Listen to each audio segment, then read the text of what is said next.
Hi guys, সবাই কেমন আছেন? আশা করি ভালো আছেন। তো দেখেন ডাউকের বাচ্চাটা, এটা আমরা শিকারি করতেছি, ছোট থেকে পালতেছি, এটা শিকারি করবো।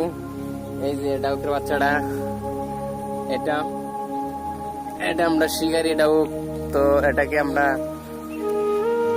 অনেক সুন্দর করে পালতেছি। তো দেখেন এটা পালাম মোটামুটি মাইনা লাইছে, আস্তে আস্তে দেখা যাক পরবর্তী কি হয়। ডাউকের বাচ্চাটা অনেক সুন্দর। তো এখন আনছি গোসল দেওয়ার জন্য। দেখেন এখন গোসল দেওয়ার জন্য আনছি।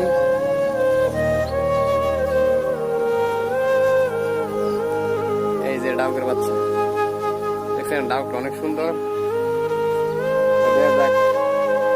এখন গোসল দেওয়ার জন্য আনছি।